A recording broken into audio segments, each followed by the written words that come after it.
Não tem como a gente pensar no Estúdio Ghibli sem imediatamente já vir na cabeça o nome do Hayao Miyazaki, o rosto absoluto do estúdio. Quando você pensa em Estúdio Ghibli, você pensa nos filmes coloridos do Miyazaki, cheios de fantasias, lugares tão vibrantes, confortáveis e coloridos. Eu poderia facilmente fazer um vídeo de 2, 3 horas falando só sobre o Hayao Miyazaki, Viagem de Chihiro, Castelo Animado, Meu Amigo Totoro, Ponyo, Princesa Mononoke, Serviços de Entregas da Kiki, Porco Rosso.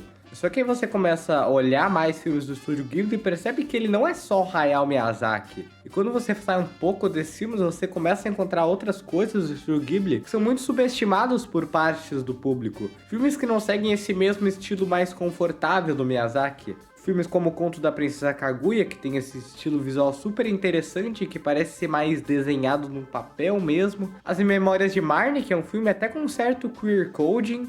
E o tema desse vídeo, que não é só um filme excelente, como é para muitos o filme mais sombrio do Ghibli e um dos filmes mais tristes de todos os tempos, O Túmulo dos Vagalumes. Para falar de Túmulo dos Vagalumes, é muito crucial entender um pouco sobre a própria história do Estúdio Ghibli e também um pouco do seu diretor, o Isao Takahata. O Takahata tá no Ghibli desde o começo do estúdio, já que ele fundou ele junto do produtor Toshio Suzuki. O Takahata já tinha trabalhado com o Miyazaki algumas vezes antes do Estúdio Ghibli. Lá pelos anos 60 e 70, eles produziram algumas coisas juntos. Nenhum que ficou muito conhecido, eram projetos menores, normalmente com o Takahata de diretor e o Miyazaki ali numa posição menor, como roteirista, animador, com depois o Suzuki fazendo alguns trabalhos. Até chegar no filme Náusea do Vale do Vento, o primeiro filme que os três fizeram juntos pela extinta Topcraft. Um estúdio que durou pouco, que fazia uns filmes meio doidos de fantasia, incluindo algumas adaptações de Senhor dos Anéis. O Estúdio Ghibli só vai de verdade surgir em 1985 e o primeiro filme do estúdio em 1986.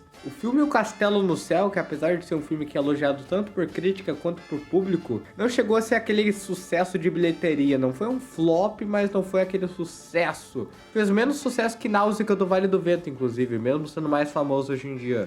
Foi aí que o Estúdio Ghibli teve uma ideia extremamente maluca, que acabou dando muito certo, que foi lançar 2 filmes ao mesmo tempo, no mesmo dia, na mesma sessão. Talvez você já conheça essa história, né? Enquanto o Miyazaki queria fazer um filme mais fantasioso, mais infantil, mais doido, Takahata queria fazer uma adaptação de um livro sobre a Segunda Guerra Mundial.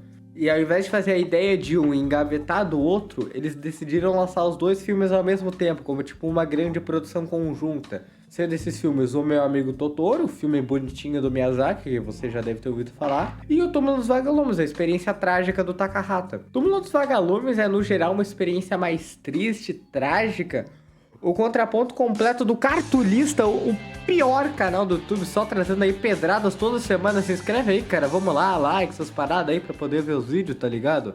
Túmulo dos Vagalumes vai acompanhar a vida de 2 irmãos ali durante o fim da Segunda Guerra Mundial, quando o Japão já tava nas últimas. Quando eu vi o filme, achei até que teria alguma coisa a ver com a bomba de Hiroshima, mas não. Mas é nesse período aí da bomba. O irmão Seita, de 14 anos, aquela famosa criança adolescente, teve que amadurecer muito rápido, que já tem muita responsabilidade, muita coisa nas costas. E a irmã dele, a Setsuko, de só 4 anos. Essa primeira parte do vídeo eu vou comentar um pouco sem spoiler, eu vou falar mais sobre o que eu acho do filme e depois eu vou dar um geral nos acontecimentos, porque eu gosto pra caramba desse filme.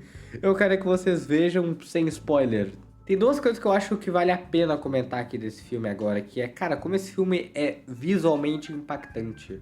A gente já tá acostumado a filmes do Ghibli serem bonitos, serem confortáveis. Não é uma surpresa a gente ter essas cenas bonitas, vibrantes nesse filme. Ele não é um filme completamente triste, né? Isso é algo que eu gosto nesse filme, inclusive. Muitas vezes, quando o estúdio tenta fazer um filme mais triste ou melancólico, acaba pesando a mão na hora do triste e faz o filme inteiro ser um monte de triste, triste, boa, boa. E por que isso não é bom? Bem, agora eu vou ter que parafrasear aqui meu querido amigo Flecha Roberto Pera, mais conhecido pela sua atuação em Incríveis, que disse uma vez o seguinte: se todo mundo é especial, nada é. Se tu quiser adaptar para esse cenário, se tudo é triste, nada é. A gente tem que conhecer a felicidade para saber o que é ser triste. E esse filme faz isso de forma perfeita. Ele começa como um soco no estômago, com os bombardeios americanos na cidade deles, morte pra todo quanto é lado e um cenário completamente tomado por tragédia, praticamente tudo cinza e laranja. Uma imagem de tragédia que poucos filmes animados têm uma coragem e uma habilidade pra fazer uma imagem tão impactante quanto essa. Depois ele dá uma certa acalmada, você tem cenas muito belas e ele dá uma sensação muito forte de esperança, de alívio genuíno por uns bons minutos do filme. O segundo ato do filme ele é até bem legalzinho, ele tem ali suas dificuldades, os personagens eles passam algumas dificuldades, mas você acha que ali começa uma história de superação. Essa é a sensação que o final do segundo ato causa. E é por causa desses momentos bonitos que o final desse filme é tão arrasador, porque existiu em um certo momento a ilusão de mudança muito forte nesse filme. A dor desse filme parte da desilusão que ele te dá. Eu gosto também da construção de personagem desse filme. Ele tem poucos personagens assim protagonistas, o Seita e a Setsuko.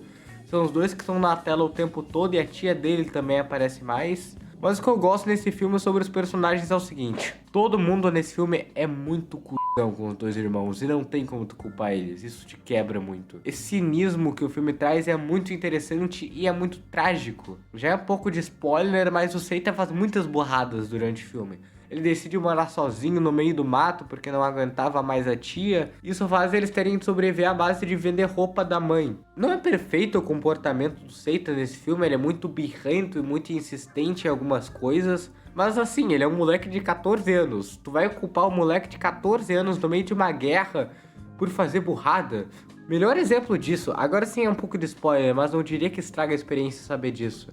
A própria tia deles é um exemplo, ela é escrota nesse filme, ela reclama de tudo, que o Seita não faz nada o dia inteiro, diz que ele tinha que estar servindo o país, lutando, fala que enquanto a filha dele está trabalhando e conseguindo comida, o Seita não faz nada, sobra até pra Setsuko, que tem 4 anos. De certa forma, ela tá certa, o Seita não contribui em nada pra casa, só atrapalha e ainda pede coisa no momento que tá todo mundo ferrado junto. Só que ele ainda é uma criança, sabe? Ele ainda tem que ficar cuidando da irmã dele. Então o filme fica nesse conflito constante, onde tá todo mundo na merda junto e tu não sabe mais quem tu quer apoiar. Os próprios protagonistas são personagens muito bons, né? O Seito, o irmão mais velho, principalmente, ele é um cara que tu sente muita pena, mas ele não é coitadinho. Poucos filmes conseguem fazer tu sentir empatia por um personagem como o Seita, que faz tantos erros e que põe a vida dele em risco tantas e tantas vezes. E a Setsuko não tem o que falar, cara, é uma criança de 4 anos que mal fala no filme. Mas eu gosto que, principalmente o voice acting japonês do filme, consegue fazer uma criança que não é irritante. E é difícil isso, fazer uma criancinha meio idiota que tu quer empatizar com ela é difícil. Muitas vezes vai ficar meio irritante, sabe? A própria, acho que a Agnes, do meu modo favorito, a criancinha mais nova do unicórnio.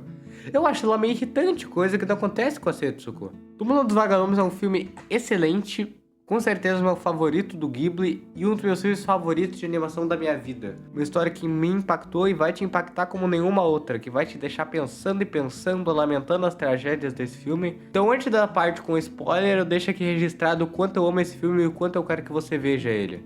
Agora sim, spoiler.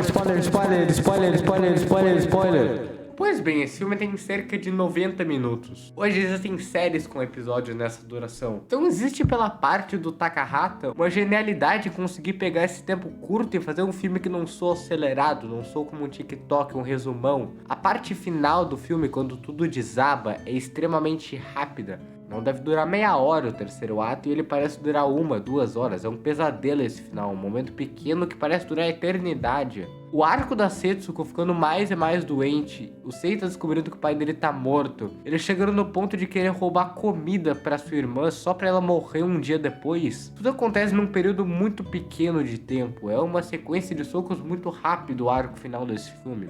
Ele não te dá tempo de respirar, de contemplar, só existe o desespero. É um filme muito sufocante. E cara, a morte da Setsuko é muito boa. Porque não é aquela coisa dramática, com memórias com ela, do Seita pegando ela nos braços e gritando não, enquanto a câmera vai pra cima. Ele só desiste de viver depois daquilo. Simplesmente não tem mais pelo que lutar depois disso. A mãe dele já tá morta, o pai também, a irmã acabou de morrer. O Seita simplesmente já não tem mais nada. O final do filme ele é extremamente quieto comparado ao resto do filme, que tem bastante bombardeio, bastante brigas. Não é aquele filme tipo Obsessão recentemente, que puxa o filme pra ser uma gritaria sem sentido.